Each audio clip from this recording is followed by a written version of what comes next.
Hi hello friends, talk only P S സിയിൽ നമ്മൾ mega മാരത്തണായിട്ട് question papers answer ചെയ്തുകൊണ്ടിരിക്കുകയാണ്. അപ്പോൾ 5th സ്റ്റാൻഡേർഡിൻ്റെ സോഷ്യൽ സയൻസുമായി റിലേറ്റ് ചെയ്ത് വരുന്ന ക്വസ്റ്റ്യൻസാണ് നമ്മൾ ചെയ്തുകൊണ്ടിരിക്കുന്നത്. അപ്പോൾ 2 ക്ലാസ്സുകളിലായിട്ട് നമ്മൾ ഏകദേശം ഒരു 60 ക്വസ്റ്റ്യൻസാണ് ഇതൊന്ന് ചെയ്തത്. ബാക്കിയുള്ള ക്വസ്റ്റ്യൻസാണ് നമ്മളിന്ന് ചെയ്യാൻ പോകുന്നത്. കഴിഞ്ഞ ദിവസം നമ്മൾ നിർത്തിയത് 60ാമത്തെ ക്വസ്റ്റ്യനിലായിരുന്നു. ആമസോൺ നദി ഏത് വൻകരയിലാണ് എന്ന് ചോദിച്ചിട്ടാണ് ആ ക്വസ്റ്റ്യൻ ചെയ്തിട്ടാണ് നമ്മൾ കഴിഞ്ഞ ദിവസം നിർത്തിയത്. ഏതായിരുന്നു ഉത്തരം? തെക്കേ അമേരിക്ക. ഓക്കെ, നമ്മൾ അടുത്ത ക്വസ്റ്റ്യൻ സ്റ്റാർട്ട് ചെയ്യുകയാണ്. 61ാമത്തെ ക്വസ്റ്റ്യൻ നോക്കൂ. പിരാന മത്സ്യം കാണപ്പെടുന്നത് ഏത് നദിയിലാണ്? പിരാന മത്സ്യം കാണപ്പെടുന്നത് ഏത് നദിയിലാണ്? Option A Nile, option B Amazon, option C Euphrates, option D Hwang Ho. ഏത് നദിയിലാണ് പിരാന മത്സ്യം കാണപ്പെടുന്നത്? നമ്മളെപ്പോഴും കേൾക്കുന്നതാണ്, വളരെ സിമ്പിളാണ്. ഓപ്ഷൻ ബി ആമസോണിലാണ് പിരാന മത്സ്യം കാണപ്പെടുന്നത്. നെക്സ്റ്റ് ക്വസ്റ്റ്യനിലേക്ക് പോവാണ്. 62. മൗണ്ട് അക്വാൻഗ്വ ഏത് വൻകരയിലെ ഏറ്റവും ഉയർന്ന കൊടുമുടിയാണ്? അക്വാൻഗ്വ. അത് ഒന്ന് ടെക്സ്റ്റ് ബുക്കിൽ നോക്കിയിട്ട് കറക്റ്റ് ചെയ്യണം കേട്ടോ അതിൻ്റെ ഇത്. ഓക്കെ, മൗണ്ട് അക്വാൻഗ്വ ഏത് വൻകരയിലെ ഏറ്റവും ഉയർന്ന കൊടുമുടിയാണ്? ഏത് വൻകരയിലെ ഏറ്റവും ഉയർന്ന കൊടുമുടിയാണ്? ആൻസർ എന്താണ് പറയൂ? Option A Australia, option B Africa, option C വടക്കേ അമേരിക്ക, ഓപ്ഷൻ ഡി തെക്കേ അമേരിക്ക. എന്താണ് അതിൻ്റെ ഉത്തരം? ഓപ്ഷൻ ഡി തെക്കേ അമേരിക്ക എന്നതാണ് അതിൻ്റെ ഉത്തരം. തെക്കേ അമേരിക്കയിലെ ഏറ്റവും ഉയർന്ന കൊടുമുടിയാണ് mount Aconcagua. Okay, clear. Next 63. തെക്കേ അമേരിക്കയിലെ പ്രധാന തൊഴിൽ എന്താണ്? പ്രധാന തൊഴിൽ, തെക്കേ അമേരിക്കയിലെ പ്രധാന തൊഴിൽ.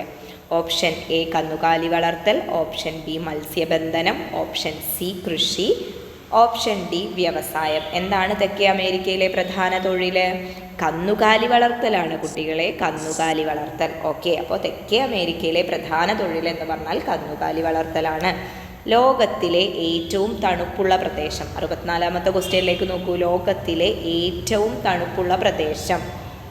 Option A Europe, option B Australia, option C Antarctica, option D Asia. ഏതാണ് ലോകത്തിലെ ഏറ്റവും തണുപ്പുള്ള പ്രദേശം? Option C Antarctica. Option C Antarctica. പറഞ്ഞു ഉറപ്പിക്കുക കേട്ടോ. 65ാമത്തെ ക്വസ്റ്റ്യൻ നോക്കൂ. അന്റാർട്ടിക്കയിലെ ഇന്ത്യൻ ഗവേഷണ കേന്ദ്രങ്ങൾ കേട്ടോ. അന്റാർട്ടിക്കയിലുള്ള ഇന്ത്യയുടെ ഗവേഷണ കേന്ദ്രങ്ങൾ ഏതെല്ലാം എന്നാണ് question. Option A Maitri, Bharati, option B Agni, Thrissur എന്നായിരിക്കും കേട്ടോ. തൃശ്ശൂർ എന്നാണ് കൊടുത്തുള്ളത്, അത് തെറ്റിപ്പോയതായിരിക്കും. Option C Gangotri, Hindu, option D Swaraj, Suvarna. ഏതാണ് അന്റാർട്ടിക്കയിലെ ഇന്ത്യൻ ഗവേഷണ കേന്ദ്രങ്ങൾ? ഇതൊക്കെ വളരെ സിമ്പിളാണല്ലേ. ഓപ്ഷൻ എ മൈത്രി ആൻഡ് ഭാരതിയാണ് അന്റാർട്ടിക്കയിലെ ഇന്ത്യൻ ഗവേഷണ കേന്ദ്രങ്ങൾ. ക്ലിയർ ആണല്ലോ.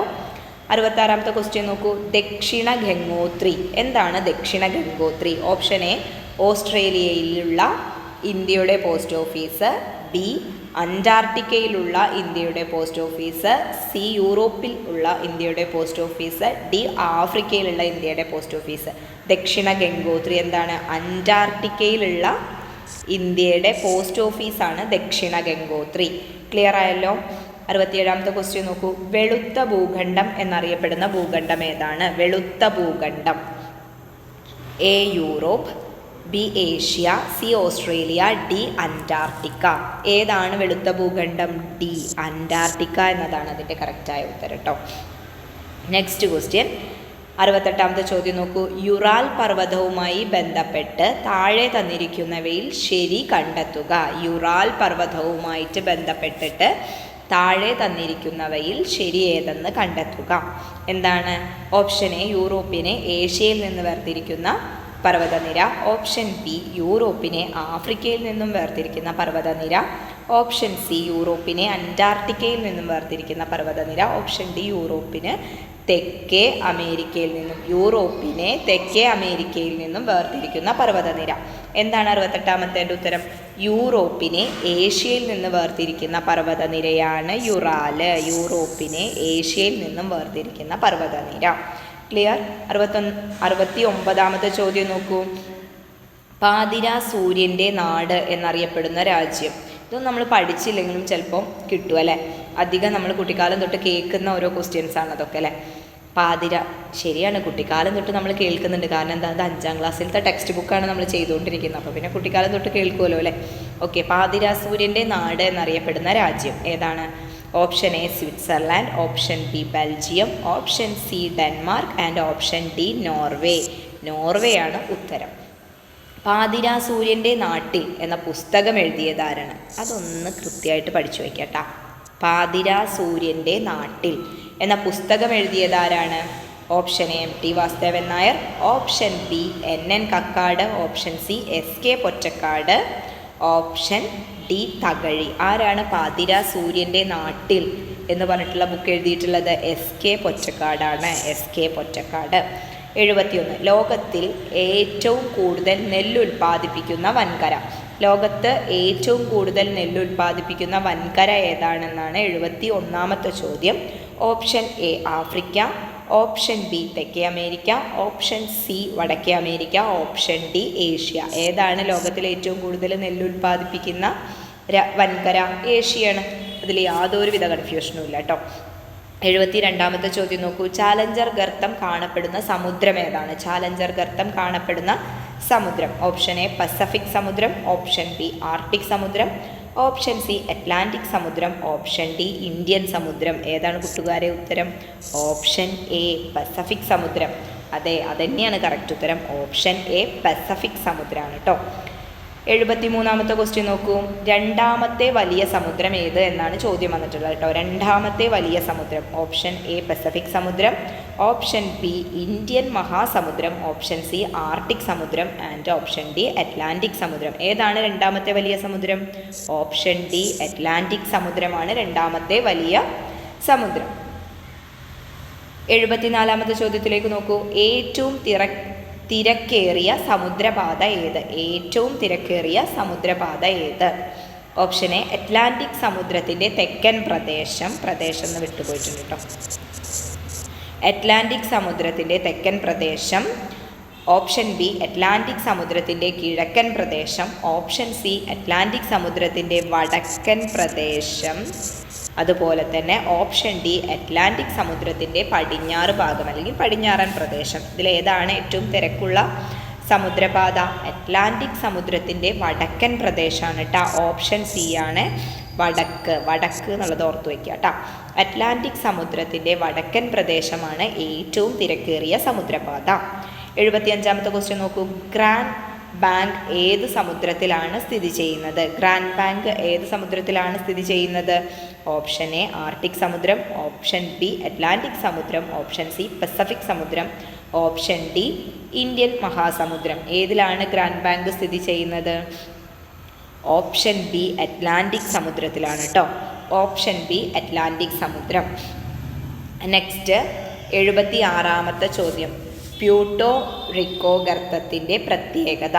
പ്യൂട്ടോറിക്കോ ഗർത്തത്തിൻ്റെ പ്രത്യേകത എന്ത്? ഓപ്ഷൻ എ ഇന്ത്യൻ സമുദ്രത്തിലെ ഏറ്റവും ആഴമേറിയ ഭാഗം, ഓപ്ഷൻ ബി പസഫിക് സമുദ്രത്തിലെ ഏറ്റവും ആഴമേറിയ ഭാഗം, ആർട്ടിക് സമുദ്രത്തിലെ ഏറ്റവും ആഴമേറിയ ഭാഗം, അതുപോലെ തന്നെ അറ്റ്ലാന്റിക് സമുദ്രത്തിലെ ഏറ്റവും ആഴമേറിയ ഭാഗം. ഏതാണ് പ്യൂട്ടോറിക്കോ എന്ന് പറഞ്ഞ ഗർത്തത്തിൻ്റെ പ്രത്യേകത? ഇതിലെന്താണ്? ഓപ്ഷൻ ഡി അറ്റ്ലാന്റിക് സമുദ്രത്തിലെ ഏറ്റവും ആഴമേറിയ ഭാഗമാണ് എന്ത്? പ്യൂട്ടോറിക്കോ ഗർത്തം എന്ന് പറയുന്നത് കേട്ടോ. ചില വാക്കുകളൊക്കെ നമ്മൾ ടൈപ്പ് ചെയ്യുമ്പോൾ വരുന്ന മിസ്റ്റേക്കുകളാണ് കേട്ടോ. നിങ്ങൾ 5ാം ക്ലാസ്സിലെ ടെക്സ്റ്റ് ബുക്ക് വായിച്ചു കഴിഞ്ഞിട്ടാണല്ലോ ഈ ക്വസ്റ്റ്യൻ പേപ്പർ ചെയ്യേണ്ടത്. അങ്ങനെ തന്നെയാണ് ചെയ്യേണ്ടത്. നിങ്ങൾ ആ പഠിച്ച ഭാഗത്ത് നിന്ന് നിങ്ങൾക്ക് എത്രത്തോളം പ്രൊഡ്യൂസ് ചെയ്യാൻ പറ്റുന്നുണ്ട്, നിങ്ങൾക്ക് ഒരു സെൽഫ് ഇവാലുവേഷന് വേണ്ടിയിട്ടാണ് ഈ ക്വസ്റ്റ്യൻ പേപ്പർ എന്ന് പറഞ്ഞു. അപ്പോൾ പഠിക്കാതെ ആരും ഇത് ചെയ്യരുത്. അപ്പോൾ ഇതിൽ വരുന്ന ചെറിയ ടൈപ്പ് ചെയ്യുമ്പോൾ വന്നിട്ടുള്ള ചെറിയ മിസ്റ്റേക്കുകൾ നിങ്ങൾക്ക് പെട്ടെന്ന് കണ്ടാൽ മനസ്സിലാവും. ഓക്കെ, 77ാമത്തെ ചോദ്യം നോക്കൂ. ഉത്തരധ്രുവത്തെ വലയം ചെയ്യുന്ന സമുദ്രം ഏതാണ്? ഉത്തരധ്രുവത്തെ വലയം ചെയ്യുന്ന സമുദ്രം ഏതാണ്? ഓപ്ഷൻ എ ആർട്ടിക് സമുദ്രം, ഓപ്ഷൻ ബി അന്റാർട്ടിക് സമുദ്രം, ഓപ്ഷൻ സി പസഫിക് സമുദ്രം, ഓപ്ഷൻ ഡി അറ്റ്ലാന്റിക് സമുദ്രം. ഉത്തരധ്രുവത്തെ വലയം ചെയ്യുന്ന സമുദ്രം ഓപ്ഷൻ എ ആർട്ടിക് സമുദ്രമാണ് കേട്ടോ. 78ാമത്തെ ചോദ്യം നോക്കൂ. ആര്യന്മാരെക്കുറിച്ച് വിവരം ലഭിക്കുന്നത് എവിടെ നിന്നാണ്? ആര്യന്മാരെക്കുറിച്ച് വിവരം ലഭിക്കുന്നത് എവിടെ നിന്നാണ്? ഓപ്ഷൻ എ ഗ്രന്ഥശേഖരം, ഓപ്ഷൻ ബി ചരിത്ര പുസ്തകങ്ങൾ, ഓപ്ഷൻ സി വേദങ്ങൾ, ഓപ്ഷൻ ഡി യാത്രാവിവരങ്ങൾ. ഇതൊന്ന് മെയിനായിട്ട് നമ്മൾ നോക്കുമ്പോൾ എവിടെ നിന്നാണ് ആര്യന്മാരെക്കുറിച്ചുള്ള വിവരം നമുക്ക് കിട്ടുന്നത്? ഓപ്ഷൻ സി ആണ് കേട്ടോ. വേദങ്ങളിൽ നിന്നാണ് ആര്യന്മാരെക്കുറിച്ചുള്ള വിവരം നമുക്ക് ലഭിക്കുന്നത്. ഓക്കെ, 79ാമത്തെ ചോദ്യം നോക്കൂ. വേദഭാഷ ഏതായിരുന്നു? വേദഭാഷ ഏതായിരുന്നു? Option A Sanskrit, option B Urdu, option C Hindi, option D പ്രാചീന തമിഴ്. ഏതാണ് വേദഭാഷ എന്നറിയപ്പെടുന്നത്? ഓപ്ഷൻ എ സംസ്കൃതമാണ് വേദഭാഷ. ക്ലിയർ ആണല്ലോ? സംസ്കൃതമാണ് നമ്മുടെ വേദഭാഷ എന്നറിയപ്പെടുന്നത്. അടുത്തത് 80ാമത്തെ ചോദ്യം നോക്കൂ. വേദകാലം നിലനിന്നിരുന്ന കാലഘട്ടം ഏതാണെന്നാണ് 80ാമത്തെ ചോദ്യം. വേദകാലം നിലനിന്നിരുന്ന കാലഘട്ടം BC 1500 മുതൽ BC 600 വരെ, BC 1400 മുതൽ BC 700 വരെ, BC 1600 മുതൽ BC 800 വരെ, BC 1300 മുതൽ BC 200 വരെ. ഏതായിരുന്നു വേദകാലം നിലനിന്നിരുന്ന കാലഘട്ടമായിട്ട് കണക്കാക്കപ്പെടുന്നത്? BC 1500 മുതൽ BC 1500 മുതൽ BC 600 വരെയുള്ള കാലഘട്ടമായിരുന്നു വേദകാലഘട്ടമായിട്ട് കണക്കാക്കപ്പെടുന്നത്. 81ാമത്തെ ചോദ്യം നോക്കൂ. ആദ്യം രചിക്കപ്പെട്ട വേദം. Option A Samaveda, option B Yajurveda, option C Rigveda, option D Atharvaveda. ഏതാണ് ആദ്യം രചിക്കപ്പെട്ട വേദമായിട്ട് അറിയപ്പെടുന്നത്? ഓപ്ഷൻ സി ഋഗ്വേദമാണ്. ഓപ്ഷൻ സി ഋഗ്വേദമാണ് ആദ്യം രചിക്കപ്പെട്ട വേദം. ക്ലിയർ ആയല്ലോ? അടുത്തത് 82ാമത്തെ ചോദ്യത്തിലേക്ക് പോവാണ്. കന്നുകാലികളെ മേച്ചു നടന്ന ആര്യന്മാരുടെ കൂട്ടം അറിയപ്പെട്ടിരുന്നത്. കന്നുകാലികളെ മേച്ചു നടന്നിരുന്ന ആര്യന്മാരുടെ കൂട്ടം അറിയപ്പെട്ടിരുന്നത് എന്താണ്? എ വർഗം, ബി ഗോത്രം, സി തിണ, ഡി രാജ്യം. ഏത് പേരിൽ അറിയപ്പെട്ടിരുന്നത്? ഓപ്ഷൻ ബി ഗോത്രം. ഗോത്രം എന്ന പേരിലാണ് കന്നുകാലികളെ മേച്ചു നടന്നിരുന്ന ആര്യന്മാരുടെ കൂട്ടം അറിയപ്പെട്ടിരുന്നത്.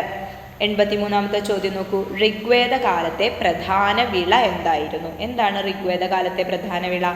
Option A ragi, option B jowar, option C bajra, option D barley. ഏതാണ് അതിൻ്റെ ഉത്തരം? ഓപ്ഷൻ ഡി ബാർലി എന്നതാണ് കേട്ടോ. ഋഗ്വേദ കാലത്തെ പ്രധാന വിള ബാർലി ആയിരുന്നു. 84ാമത്തെ ചോദ്യം നോക്കൂ. ഋഗ്വേദ കാലത്ത് ഉപയോഗിച്ചിരുന്ന മൺപാത്രങ്ങൾക്ക് എന്ത് നിറമായിരുന്നു?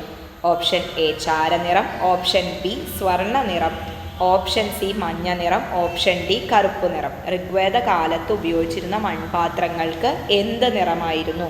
എന്ത് നിറമായിരുന്നു? ഓപ്ഷൻ എ ചാരനിറമായിരുന്നു കേട്ടോ ഋഗ്വേദ കാലഘട്ടത്തിൽ ഉപയോഗിച്ചിരുന്ന മൺപാത്രങ്ങൾക്ക്.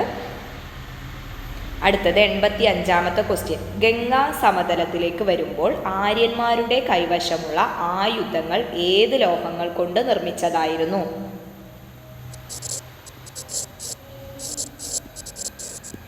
ഓക്കെ, ഗംഗാ സമതലത്തിലേക്ക് വരുമ്പോൾ ആര്യന്മാരുടെ കൈവശമുള്ള ആയുധങ്ങൾ ഏത് ലോഹങ്ങൾ കൊണ്ട് നിർമ്മിച്ചതായിരുന്നു? ഓപ്ഷൻ എ ചെമ്പും ഇരുമ്പും കൊണ്ട്, ഓപ്ഷൻ ബി ചെമ്പും വെള്ളിയും കൊണ്ട്, ഓപ്ഷൻ സി ചെമ്പും സ്വർണവും കൊണ്ട്, ഓപ്ഷൻ ഡി ചെമ്പും വെങ്കലവും കൊണ്ട്. ഏതാണ് അതിൻ്റെ ഉത്തരം? ഓപ്ഷൻ ഡി ചെമ്പും വെങ്കലവും കൊണ്ട് നിർമ്മിച്ചതായിരുന്നു കേട്ടോ. ഗംഗാ സമതലത്തിലേക്ക് വരുന്ന സമയത്ത് ആര്യന്മാരുടെ കൈവശം ഉണ്ടായിരുന്ന ആയുധങ്ങൾ ചെമ്പും വെങ്കലവും കൊണ്ട് നിർമ്മിച്ചതായിരുന്നു. 86ാമത്തെ ചോദ്യം നോക്കൂ. വേദകാലഘട്ടത്തിലെ ചെറിയ രാജ്യങ്ങൾ എന്തു പേരിലാണ് അറിയപ്പെട്ടിരുന്നത്? എന്തു പേരിലാണ് വേദകാലഘട്ടത്തിലെ ചെറിയ രാജ്യങ്ങൾ അറിയപ്പെട്ടിരുന്നത്? ഓപ്ഷൻ എ പ്രദേശങ്ങൾ, ഓപ്ഷൻ ബി രാജ്യം, ഓപ്ഷൻ സി ഗ്രാമം, ഓപ്ഷൻ ഡി ജനപദം. ഏത് പേരിലാണ് അറിയപ്പെട്ടിരുന്നത്? ഓപ്ഷൻ ഡി ആണ് കേട്ടോ. ജനപദം എന്ന പേരിലാണ് വേദകാലഘട്ടത്തിലെ ചെറിയ രാജ്യങ്ങൾ അറിയപ്പെട്ടിരുന്നത്.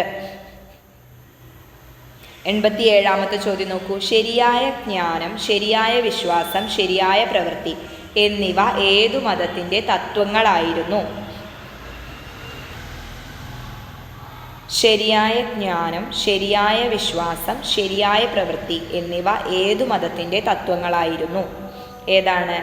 എ വേദകാലഘട്ടം, ബി ഹിന്ദുമതം, സി ബുദ്ധമതം, ഡി ജൈനമതം. ഏതിൻ്റെ ആയിരുന്നു അതിൻ്റെ ഉത്തരം? ജൈനമതം എന്നതാണ് കേട്ടോ. ഓപ്ഷൻ ഡി, ജൈനമതത്തിൻ്റെ തത്വങ്ങളായിരുന്നു ശരിയായ ജ്ഞാനം, ശരിയായ വിശ്വാസം, ശരിയായ പ്രവൃത്തി. ക്ലിയർ ആണല്ലോ. ഇനി 88ാമത്തെ ചോദ്യം. അശോകൻ ഏത് രാജവംശത്തിലെ പ്രധാന ഭരണാധികാരിയായിരുന്നു? എ മൗര്യ സാമ്രാജ്യം, ബി ഗുപ്ത സാമ്രാജ്യം, സി ബുദ്ധ സാമ്രാജ്യം, ഡി ഇവയൊന്നുമല്ല. ഏത് സാമ്രാജ്യത്തിലായിരുന്നു അശോകൻ ഉണ്ടായിരുന്നത്? ഓപ്ഷൻ എ മൗര്യ സാമ്രാജ്യത്തിലായിരുന്നു അശോകൻ. ഓക്കെ, അപ്പോൾ അശോകൻ എന്ന് പറഞ്ഞാൽ ഏത് രാജവംശത്തിലത്തെ ഭരണാധികാരിയാണ്? മൗര്യ സാമ്രാജ്യത്തിലെ ഭരണാധികാരിയാണ് അശോകൻ. 89ാമത്തെ ചോദ്യം നോക്കൂ. ചാണക്യൻ അഥവാ കൗടില്യൻ എന്നറിയപ്പെടുന്നത് ആരായിരുന്നു? ഓപ്ഷൻ എ ഗുപ്ത സാമ്രാജ്യത്തിലെ ഗുപ്ത ഒന്നാമൻ്റെ ഭരണ ഉപദേഷ്ടാവ്, ബി മൗര്യ സാമ്രാജ്യ സ്ഥാപകനായ ചന്ദ്രഗുപ്ത മൗര്യൻ്റെ ഭരണ ഉപദേഷ്ടാവ്, ഓപ്ഷൻ സി ബുദ്ധമത വിശ്വാസികളുടെ പ്രധാന നേതാവ്, ഓപ്ഷൻ ഡി സാമ്പത്തിക ശാസ്ത്ര നോബൽ നേടിയ ഒരു വ്യക്തി. ആരായിരുന്നു ചാണക്യൻ? മൗര്യ സാമ്രാജ്യ സ്ഥാപകനായ ചന്ദ്രഗുപ്ത മൗര്യൻ്റെ ഭരണ ഉപദേഷ്ടാവായിരുന്നു ആര്?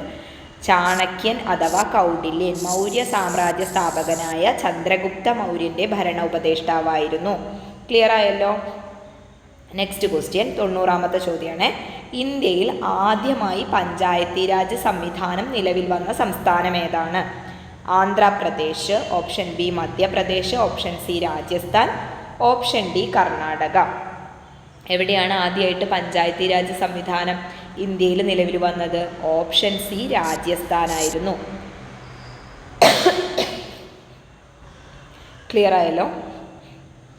അടുത്തത് 91ാമത്തെ ചോദ്യം കേട്ടോ. 91ാമത്തെ ചോദ്യം. ജനാധിപത്യ ഭരണം ജനങ്ങളുടെ ആഗ്രഹങ്ങൾക്ക് അനുസൃതമായിരിക്കണം. ഇതാരുടെ വാക്കുകളാണ്? Option A Nelson Mandela, option B Mahatma Gandhi, option C Che Guevara, option D Nehru. ആരുടെ വാക്കുകളാണത്? ഓപ്ഷൻ ബി മഹാത്മാഗാന്ധി എന്നാണ് കേട്ടോ അതിൻ്റെ ഉത്തരം. ഓക്കെ, ക്ലിയർ ആയല്ലോ. ജനാധിപത്യ ഭരണം ജനങ്ങളുടെ ആഗ്രഹങ്ങൾക്ക് അനുസൃതമായിരിക്കണം. മഹാത്മാഗാന്ധി പറഞ്ഞ വാക്കുകളാണ് കേട്ടോ. നെക്സ്റ്റ് 92ാമത്തെ ചോദ്യം നോക്കൂ. ജനങ്ങൾക്ക് വേണ്ടി ജനങ്ങളാൽ നടത്തുന്ന ജനങ്ങളുടെ ഭരണമാണ് ജനാധിപത്യം. ഇതാരുടെ വാക്കുകളാണ്? Option A Nelson Mandela, option B Mahatma Gandhi, option C Abraham Lincoln, option D Che Guevara. അതാരുടെ വാക്കുകളാണ്? ഓപ്ഷൻ സി എബ്രഹാം ലിങ്കൺ ആണ് അങ്ങനെ പറഞ്ഞത്. ജനങ്ങൾക്ക് വേണ്ടി ജനങ്ങളാൽ നടത്തുന്ന ജനങ്ങളുടെ ഭരണമാണ് ജനാധിപത്യം. ഓക്കെ, നമ്മളുടെ ഒരു ചാപ്റ്റർ ഉണ്ട് 5ാം ക്ലാസ്സിൽ, അതിൽ മൊത്തം ഇങ്ങനത്തെ കുറേ കാര്യങ്ങളാണ് വരുന്നത്. അതിങ്ങനെ വ്യക്തമായിട്ട് ക്ലിയർ ആയിട്ട് പഠിച്ചു വെക്കുക കേട്ടോ. 93ാമത്തെ ചോദ്യം നോക്കൂ. ആഗോള ആദരവ് പിടിച്ചു പറ്റുന്ന ഏക ഭരണ സംവിധാനം ജനാധിപത്യമാണ്. ആരുടെ വാക്കുകളാണ്? Option A Amartya Sen, option B Abraham Lincoln, option C Nelson Mandela, option D Mahatma Gandhi. ആരാണ് അങ്ങനെ പറഞ്ഞത്? Option A Amartya Sen. അമർത്യ സെൻ്റെ വാക്കുകളായിരുന്നു ആഗോള ആദരവ് പിടിച്ചു പറ്റുന്ന ഏക ഭരണ സംവിധാനം ജനാധിപത്യമാണ് എന്നത്. Okay, clear. നെക്സ്റ്റ് 94ാമത്തെ ചോദ്യം നോക്കൂ. സാധാരണയായി എത്ര വർഷം കൂടുമ്പോഴാണ് തെരഞ്ഞെടുപ്പ് നടക്കുന്നത്? എല്ലാവർക്കും അറിയുന്ന ക്വസ്റ്റ്യൻ ആവും അല്ലേ? സാധാരണയായിട്ട് എത്ര വർഷം കൂടുമ്പോഴാണ് തെരഞ്ഞെടുപ്പ് നടത്തുക? ഓപ്ഷനിലേക്ക് നോക്കൂ. 5, 6, 7, 8.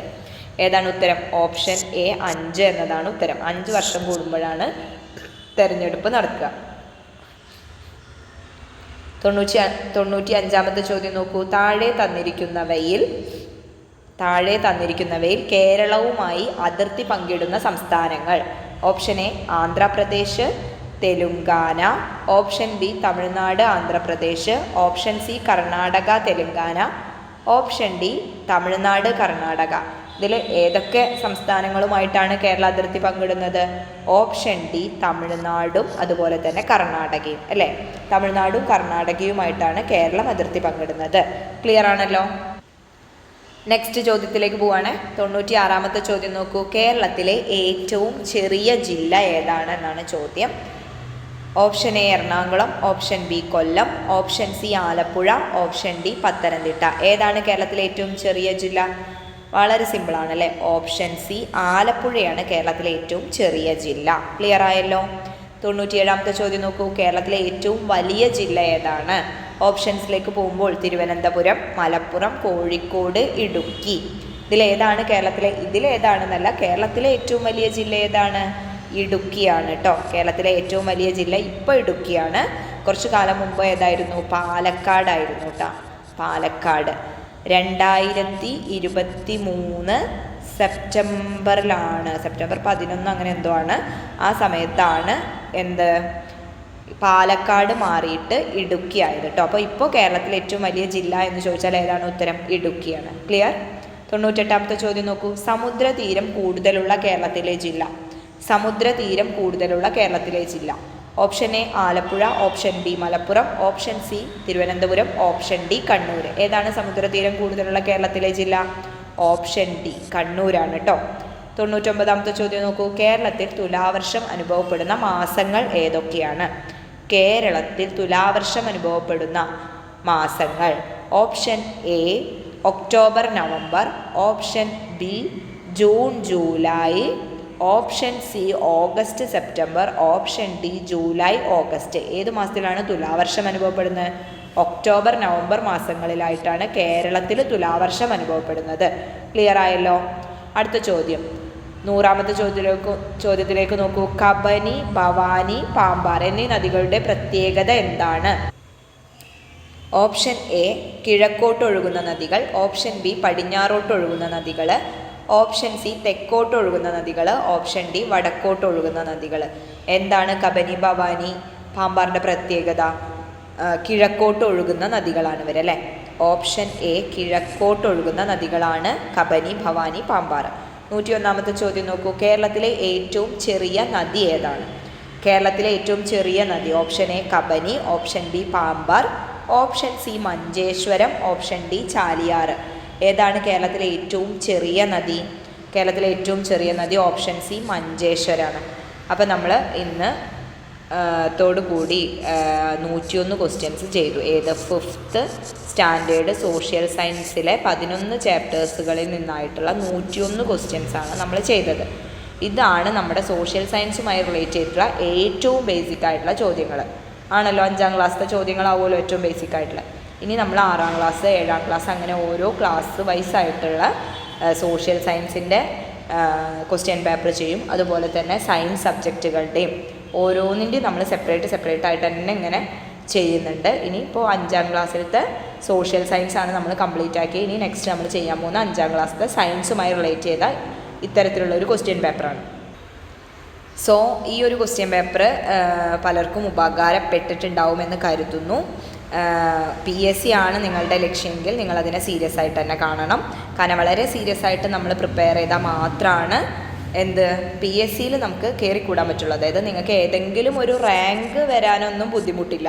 പക്ഷേ റാങ്ക് വരില്ലല്ലോ PSC പഠിക്കുക എന്നുള്ളതിൻ്റെ ലക്ഷ്യം. നമ്മൾ ഒരു ജോലിയിൽ കയറണം. ആ ഒരു പോസ്റ്റിലേക്ക് നിങ്ങൾക്ക് കയറണമെങ്കിൽ നല്ല റാങ്ക് വേണം. നല്ല റാങ്ക് ഉണ്ടായാൽ മാത്രമാണ് നമുക്ക് ജോലിയിൽ കയറാൻ പറ്റുള്ളൂ. അപ്പോൾ നമ്മളതിനെ എല്ലാ തരത്തിലും എല്ലാ പഴുതുകളും അടച്ചുകൊണ്ട് വേണം നമ്മൾ പഠിക്കാൻ.